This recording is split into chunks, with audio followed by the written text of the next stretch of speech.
Grand merci à vous tous ceux qui nous suivez et surtout voyez madame na émission na biso moko ya lelo toyena lombango tobeta makambo etali accord politique entre la République démocratique du Congo, États-Unis d'Amérique et le Rwanda. Toko beta appelle selon la situation sécuritaire aux alliés que prévoir la partie est Bukavu en alerte puisque très bientôt là cette ville là est qu'on la récupérée par le Wazalendo de FRDC. Toko beta appelle selon moi na mboka Dieudonné Kambuleta oyo probablement a koki kozonga comme juge comme président ya cour constitutionnelle marqué il y a certains juges parmi les 9 au Bazali Kolobake ce qui est à Zongi Bango le loba ko participer na ba élection te tokobeta moi le soir ba pourquoi ba lingi ko voter. Je l'avais annoncé Banamboka depuis Mokolo ya lobby. La ville de Bukavu aujourd'hui est en alerte. 48 heures accordées à ces voyous-là de M23 et RDF. L'armée congolaise et les Wazalendo baza hyper déterminés pour imposer l'autorité de l'État. Tout le monde qui connaît il y a quelques mois a été célébré que Bakomi Bafani Nagoma ça faisait 4 mois. Les Congolais de mauvaise foi, ni même qu'on insulte, dire des bêtises sur le chef de l'État. Oublions que Fachi Beton avait des idées bien précises et claires pour que Makambage Resanini est ici là. Et les Wazalendo devraient aussi se renforcer. Aujourd'hui, vous avez vu ma véhicule blindé et outil Kate à Rikiti, à Kinshasa. Vous avez vu la façon dont l'armée est en train de se préparer pour récupérer les territoires qui sont occupés. Il y a Madame Bintou Keïta et Missowana na Salaki Awa.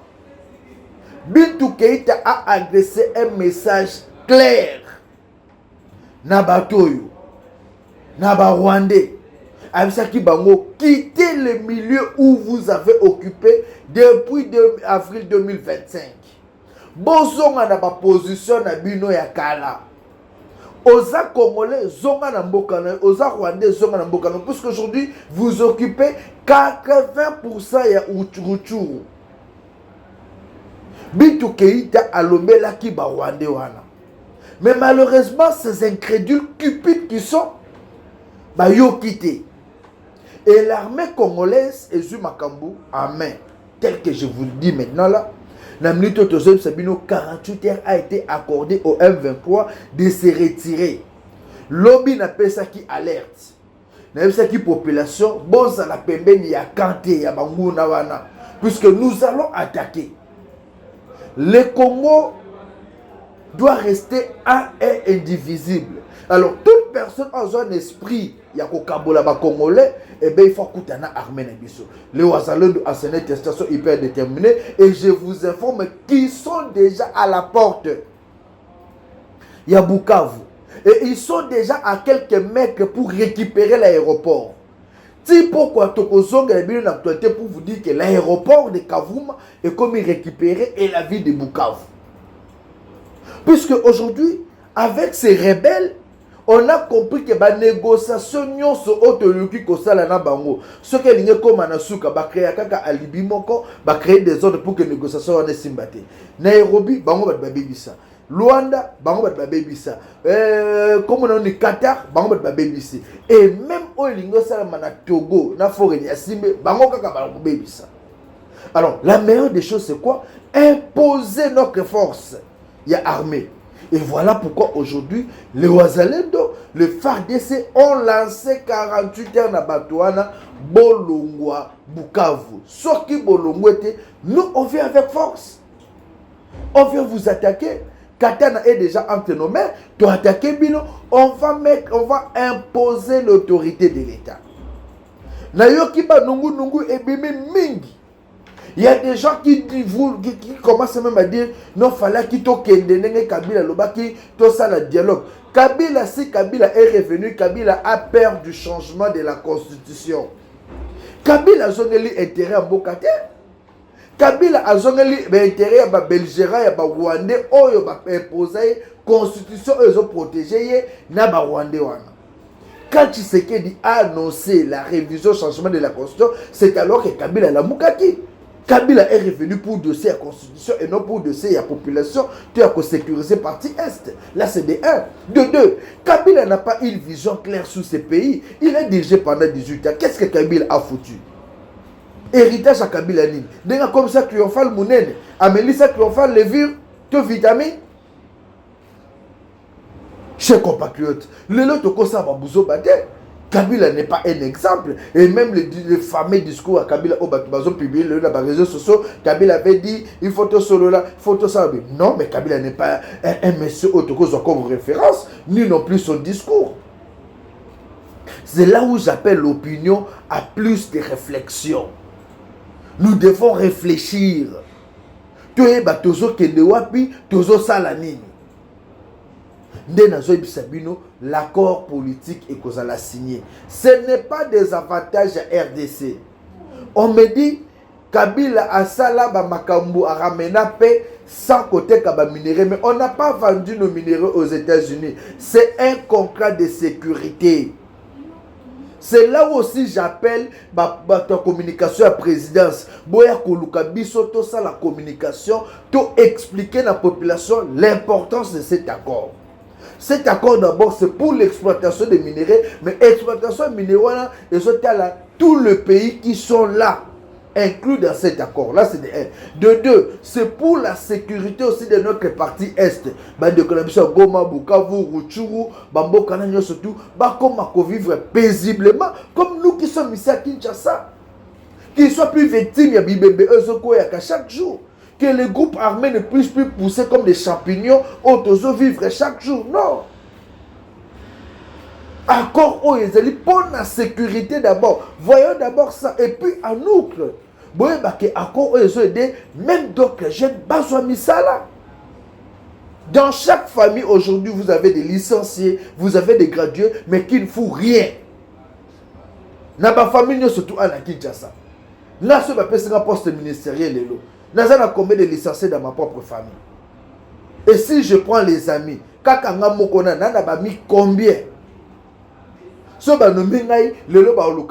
Et les compétents qui sont ici en République démocratique du Congo, combien?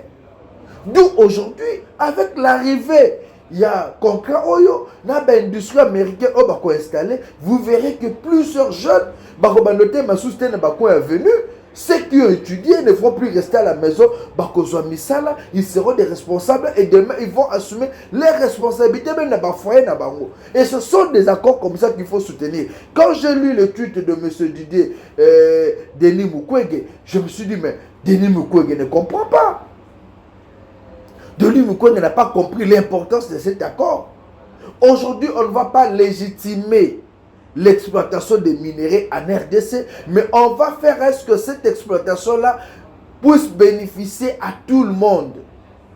Moutinho surtout il faut bénéficier de l'exploitation des minéraux et que ça n'a contrat que ça l'a signé. Et de 2, les Congolais ne vont pas accepter que le groupe armé net Moutoko Makengo qui va accepter que Makengo intègre notre armée. Ils vont aller dans Makambo DDRC. Et c'est là où ils vont être casés et puis mais ils ne vont pas intégrer notre armée. Et c'est le photo le il y a un venin automone bois comme dans les réseaux sociaux pour déstabiliser ou vouloir salir l'image du chef de l'État. Soit disant Makengo, Willingoma, ils vont intégrer notre armée. Pas du tout. Willingoma ne peut pas intégrer notre armée. Jamais. Ataku tu baloba il peut que non un véhicule on va côté armé. Willingo mabiso mo tokoboya. Willingo mabiso mo tokoboya puisque Willingo ma ça est rebelle tout fait. Alors cher peuple, je vous appelle au calme. Je vous appelle au calme et la RDC va gagner cette bataille et la RDC va gagner, retrouver son intégrité pour que l'accord politique c'est pour la paix, c'est ce que nous devons savoir. L'accord politique c'est pour la sécurité, l'accord politique c'est pour l'exploitation conjointe. Il y a minéraux et pour l'intérêt général et l'accord politique c'est aussi pour la couper sa bagette misala.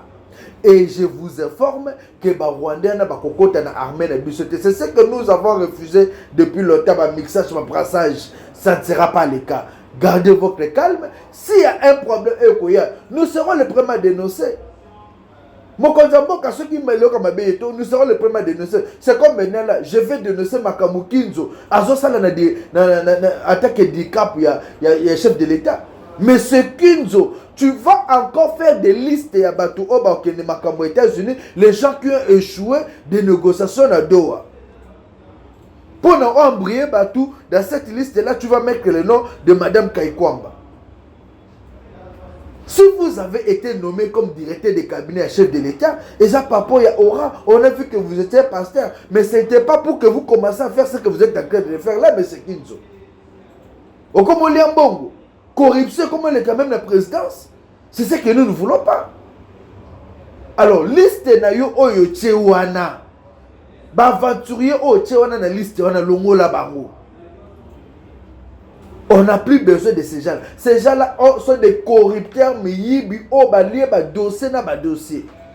Bozo Tchabango Lissusu, j'évite de citer le nom ici. Bozo Tchabango Lissusu, il y a des débats pour la Makamba concret. Non, ça ne peut pas se faire. Il n'y a pas de Congolais moins que rien. Non, il y a des Congolais intelligents qui peuvent aller débattre dans Makamba avec, bien sûr, orientation Mokonzamboka. Mais c'est qu'ils vous devez revoir vos calculs. Nous ne voulons plus ces genres-là de bêtises. Oyo, et c'est lui qui divise mon cannabis au Congo. On a parlé de tout. Et vous devez savoir qu'aujourd'hui, la République démocratique du Congo est en panique. Kagame a koufité. Nous sommes là en contact avec un monsieur Gaston. Nous l'appelons, comme ça, lui aussi va accorder son analyse par rapport à ce qui se passe en RDC. Monsieur Gaston, bonjour. Bonjour, monsieur le journaliste. Vous allez bien, nous sommes en direct ici sur Congo Live. Nous parlons de la République, la situation sécuritaire et l'accord politique qui sera signé très bientôt là. Alors la question qu'on se pose, c'est presque la question de toute la classe politique et de la population. Est-ce que cet accord politique qui sera signé entre la République démocratique du Congo, le Rwanda et les États-Unis sont-ils bénéfiques pour le Congo ou pas? Merci pour cette question, monsieur le journaliste. Oui, cet accord qui sera signé, j'espère bientôt, pour ramener la paix en République démocratique du Congo, créer du travail aussi pour la République démocratique du Congo, sera bénéfique pour deux raisons. La première raison, c'est d'abord, et c'est ce que veut la population congolaise, c'est avoir la paix dans cette région qui est meurtrie depuis plus de 30 ans en fait. Alors, comment cette paix peut venir? On peut déjà identifier le perdant dans la signature de ces accords. C'est le Rwanda, dirigé par le dictateur Kagame. Alors, vous avez tous vu, entendu, entendu d'abord, que Kagame est gravement malade. Donc, pourquoi brusquement ce monsieur est tombé malade? C'est parce que il sent très bien que le feu approche et que ce régime est en train de basculer justement à cause de ces accords. D'abord, pourquoi ça prend un tel tournant? C'est parce que Kagame, moi j'avais l'habitude de l'appeler un petit garçon de service, ou bien un boy, au service donc des États-Unis. Maintenant que les États-Unis ont retourné les vestes et qu'ils ne veulent plus voir ces criminels envahir un pays indépendant, et qu'ils l'ont fait comprendre à ces criminels de Kigali qu'ils devaient quitter parce que ça fait partie des prérogatives avant la signature de ces accords que Kagame doit quitter la République démocratique du Congo. Quand je dis Kagame, c'est son armée qu'il a envoyée là-bas qui change de nom une fois de l'autre côté de la frontière, son nom M23. Donc, Kagame a vite compris que la fin s'approche et qu'il n'a pas le choix, il doit signer ses accords parce que c'est dicté par son maître. Donc, la première raison, c'est la signature va ramener la paix dans cette région, va mettre fin à cette guerre d'agression. Le deuxième point, c'est enfin créer de l'emploi. Parce que qui dit créer de l'emploi dans cette région, ça veut dire pillage et forcer les gens à aller travailler gratuitement pour envoyer les minerais au Rwanda, parce qu'ils sont forcés pour survivre. Mais ça va être fini. Donc, les gens vont avoir de l'emploi. Donc, la paix, l'emploi, c'est ce qu'aspire la population de l'Est du Congo.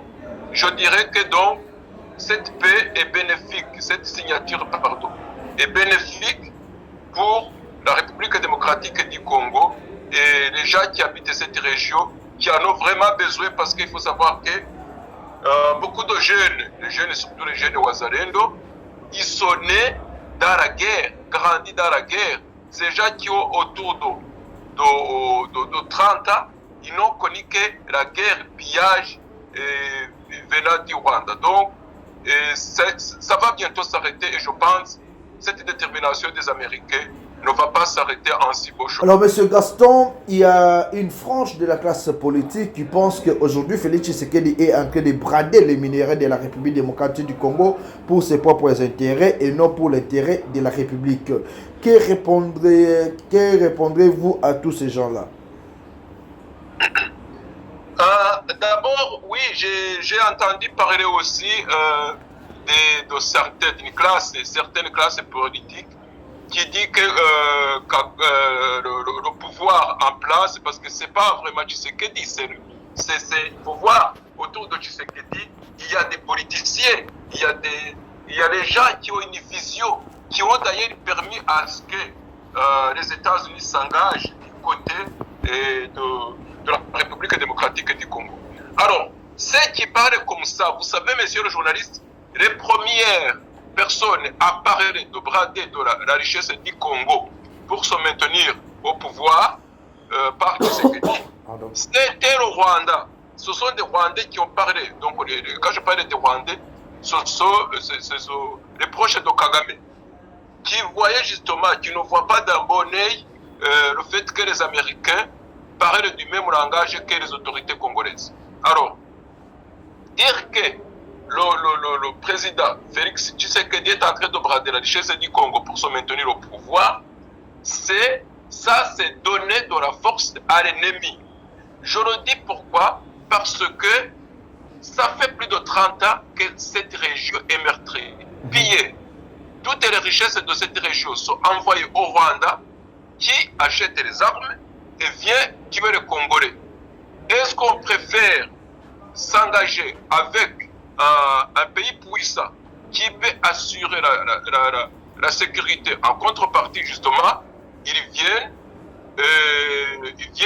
faire du business gagnant-gagnant, parce que d'abord, le premier gain que le Congo va avoir, c'est la paix. Le deuxième gain, c'est par justement les sociétés américaines qui sont intéressées. Quand je dis américaines, il y a aussi des sociétés occidentales, en Belgique par exemple.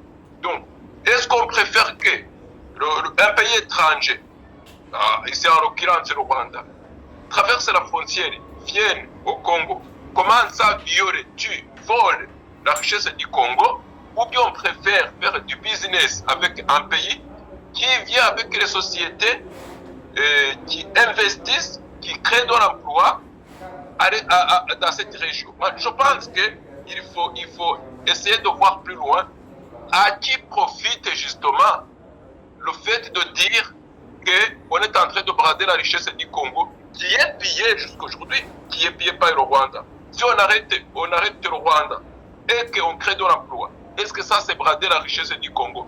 Je pense que ces gens ne voient pas plus loin. Ce sont des gens qui se déclarent politiciens de l'opposition, qui sont en réalité soit des amateurs, soit des gens qui sont au service justement de Kigali. Monsieur Gaston, aujourd'hui, il y a des gens aussi par rapport à cet accord. Est-ce que l'absence de Paul Kagame lors de la signature de cet accord, puisque c'est pour déjà le 27 juin, est-ce que cela pourrait entacher un peu la sérieuxité ou la considération de cet accord?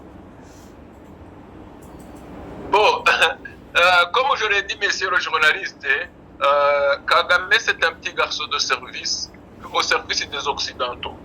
Donc, qu'il signe ou pas, cet accord sera appliqué et respecté. Gare à celui ou celle qui essaiera de venir piétiner ces accords. Parce que quand je dis que ce sera des foudres sur cette personne qui essaiera de tergiverser ou bien d'essayer de passer au-dessus pour encore commettre des crimes. C'est parce qu'après la signature de ces accords, les sociétés occidentales vont venir justement investir au Congo. Et comme vous le savez, une fois que les sociétés investissent dans un pays, ces sociétés veulent la sécurité. Donc, ces sociétés vont tout faire pour que la sécurité revienne dans l'est du Congo. Alors, vous me dites, Kagame, le fait que Kagame ne va pas signer, ça ne change pas grand-chose. Justement, les Occidentaux connaissent très bien Kagame. D'ailleurs, c'est pour ça qu'ils auraient aimé qu'il soit là pour signer. Mais Kagame n'a jamais signé aucun accord dans sa vie. Depuis qu'il a commencé la guerre depuis l'Ouganda, quand il a attaqué le Rwanda, tous les accords qui ont été signés entre le Rwanda et l'armée de Kagame, c'était toujours signé par un Hutu. Donc un Bantu, un monsieur qui s'appelait Alex Kanyarengwe. Par après, le FP l'a éliminé évidemment. Et c'est comme monsieur le colonel Inanga, vous allez voir sa fin, ça sera tragique. Sauf que lui, c'est bientôt fini et il va finir, je pense, au Rwanda. Parce que ça ne va pas durer longtemps la présence du M23 et l'armée rwandaise à Goma ou à Bukavu. Donc, le fait que Kagame ne veut pas signer, d'ailleurs, c'est l'une des choses qui ont fait que Kagame est tombé malade parce que la pression est énorme pour que personnellement il signe. Mais qu'il signe ou pas, ces accords vont être appliqués, vont avoir lieu, la signature va avoir lieu. S'il ne signe pas le 27, ça ne change rien du tout, parce que la cour des choses a déjà commencé. Et d'ailleurs, c'est un petit rappel peut-être qu'on peut aller faire à tous ceux qui nous suivent. Le procureur de la Cour pénale internationale a commencé déjà ses enquêtes. Nous lui avons envoyé des témoignages qu'on a reçus. Et je suppose que les autorités congolaises ont aussi envoyé des témoignages. Qui doit être arrêté, qui est visé par ces enquêtes, c'est Kagame et les autorités de Kigali. Kagame, Kabarebe et compagnie. Tous ces gens sont visés. Et vous savez très bien qui dirige ce tribunal international, la Cour pénale internationale, mais c'est les puissants. Or, que Kagame vienne signer ou pas, donc pour répondre à la question, ça ne changera rien.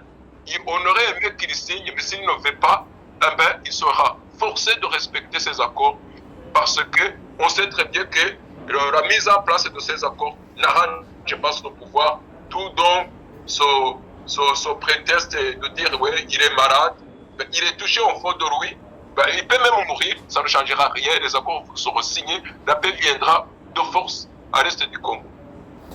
Merci beaucoup, nous continuons avec vous et puis nous signalons que juste après cette émission, il y aura une édition spéciale accord RDC Rwanda toujours avec vous, mais on continue d'abord avec cette première émission. La question que nous aimerions bien vous poser, on va parler du M23 et son avenir lors de la deuxième émission qu'on va faire seulement juste après ça.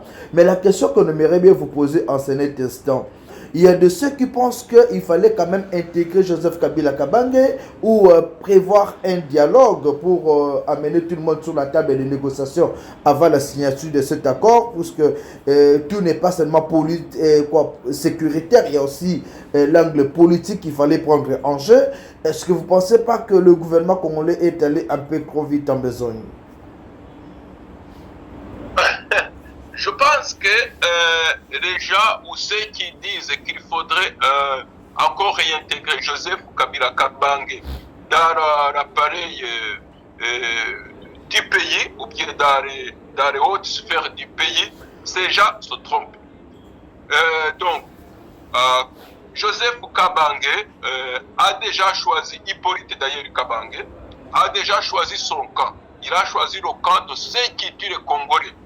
Dites-moi, quel pays au monde a accepté qu'un terroriste vienne encore avoir un mot pour désigner ou proposer l'orientation du pays? Un terroriste n'a jamais eu de bonnes idées pour diriger un pays. Un terroriste sera toujours un terroriste. Ça, c'est la première chose que je peux dire. Je l'appelle terroriste parce qu'il a rejoint ceux qui terrorisent la population. Là, ça, c'est la première chose. La deuxième chose, il a été bien établi, et c'est clair pour tout le monde, que Hippolyte Kanambe n'est pas congolais. Monsieur le journaliste, vous vous rappelez, on a dit depuis des années, on n'a pas voulu nous écouter, et maintenant, on nous écoute parce qu'on a même présenté des preuves, on a des cartes d'identité de cet individu. C'est un Rwandais. La troisième chose, c'est que ce monsieur qui a été le garde du corps rapproché de Kagame pendant des années faisait tout pour piller la Banque nationale congolaise et les sociétés étatiques pour envoyer des millions de dollars au Rwanda pour justement ses frères rwandais. Donc, il n'est pas congolais. On lui a fait confiance parce qu'il avait été adopté, étant petit, par Laurent Désiré Kabila. Vous avez vu, ce gars, ce monsieur, n'a jamais accepté que le Congo l'appelle. Il a tout fait pour qu'il y ait toujours la guerre au Congo. Les Congolais qui ont été tués, il n'a jamais demandé justice parce que c'est lui qui était derrière ces massacres. Plus de 12 millions de Congolais tués, ce monsieur n'a même pas levé le petit doigt pour dire qu'il faut créer une justice.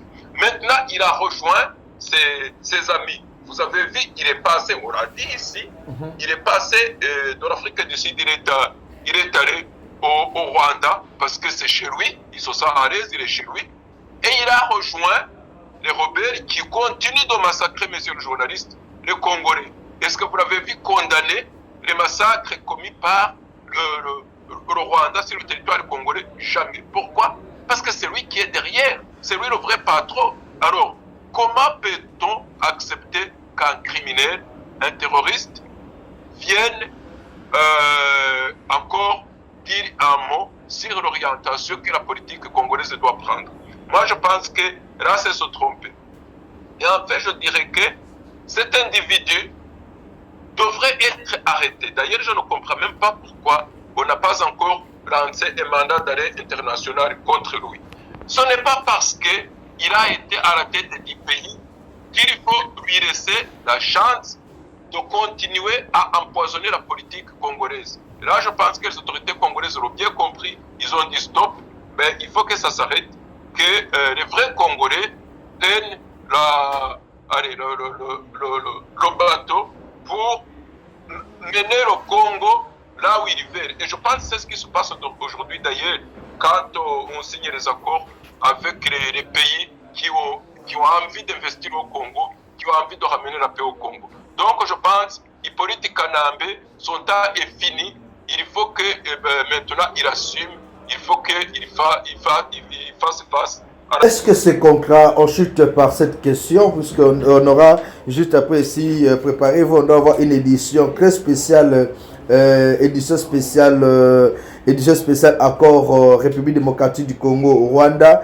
Et puis nous allons parler sur les conséquences de cet accord sur les autres pays qui entourent la République démocratique du Congo. Mais je vous pose quand même cette dernière question avant de finir et vous laisser quelques minutes de repos avant de commencer avec la seconde émission. Est-ce que cet accord peut aider Félix Tshisekedi à atteindre les objectifs fixés pour rassurer la population, pour réussir enfin son second mandat? Vous savez, je pense que s'il y a des gens qui ont à cœur la population congolaise, je pense, honnêtement sans me tromper, c'est Félix Tshisekedi Tshilombo. Les gens ont sous-estimé sa vision quand il est...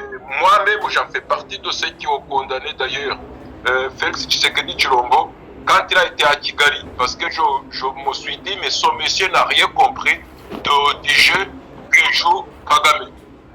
Actuellement, quand je vois, d'ailleurs, il a répété, il a dit par après qu'il allait tout faire pour que Kagame finisse comme Hitler. Eh bien, c'est ce qui arrive aujourd'hui. Kagame est allé se faire soigner dans le pays de Hitler, et pourtant, il n'y a pas longtemps, Kagame disait que ceux qui lui disaient qu'il pouvait il pouvait y avoir des sanctions, qu'il devait aller en enfer. Eh bien, l'Allemagne en fait partie et pourtant, il a été chez eux pour se faire soigner. Il ne peut plus mettre les pieds aux États-Unis, ni en Angleterre.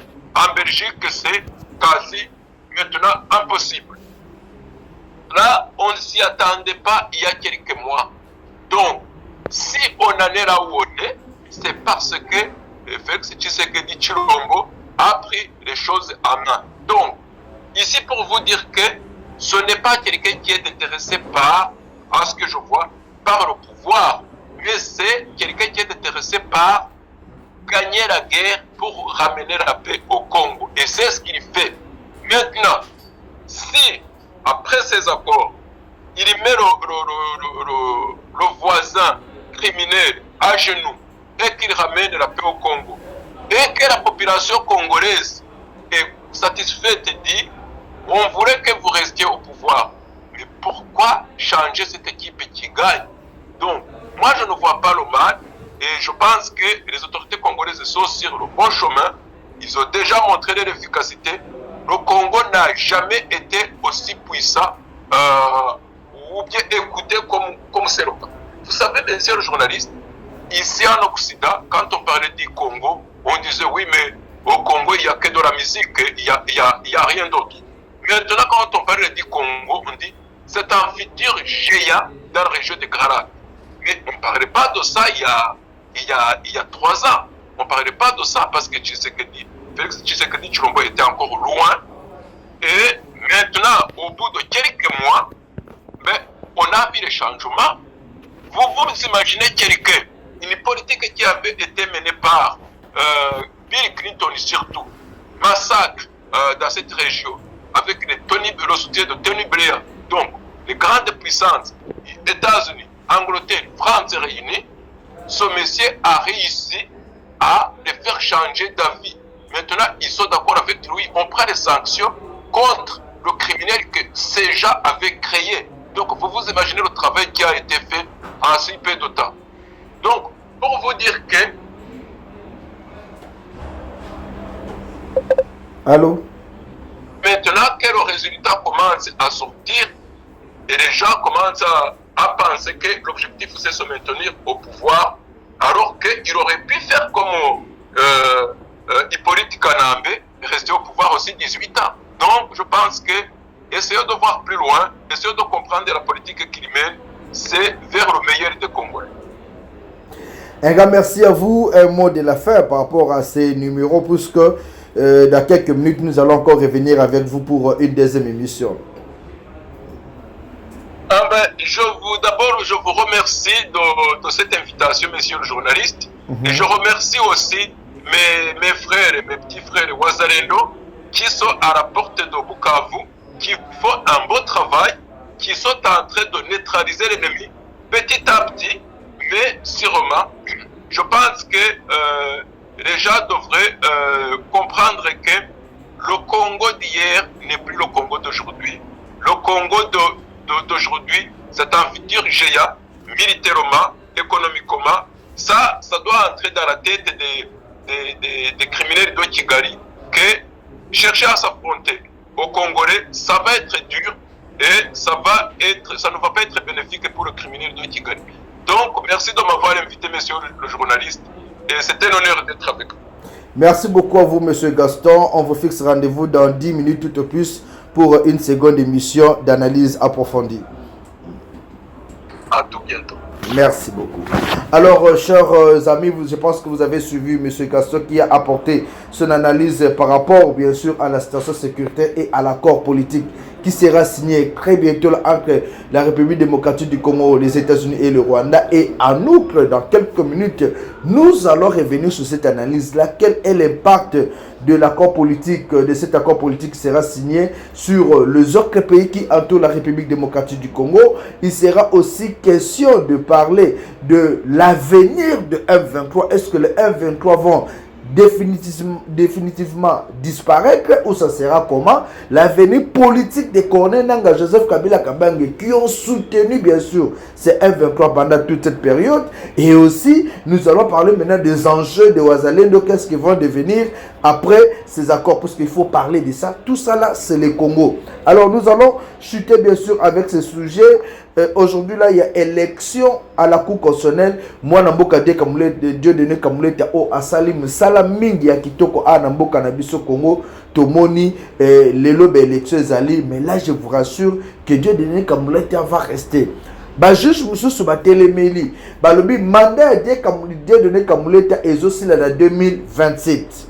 Cependant, ceux qui allait en tant que président de la Cour constitutionnelle une fois de plus mandat est en 2028. Alors c'est un cas qui n'a pas été réglé par la Constitution, mais je suis sûr que politiquement, et vu qu'il sera président, nous sommes réglé. Mais pour l'instant, nous accordons la chance à tous les juges que le meilleur soit élu et surtout que le prochain président de la Cour constitutionnelle a travaillé dans Bolingo pour la population congolaise et puis respect à la loi. Bateau ne sont pas respectés, mais bien comme cannabis, les gens qui doivent être jugés par la Cour constitutionnelle, il faut pas la juger et puis te la condamnation et qu'on appliquer. Matata Pogno, par exemple, il faut qu'on applique la condamnation au Nyoso et quoi les colonnes. Un grand merci à vous tous ceux qui nous avez suivis. Grand merci à vous.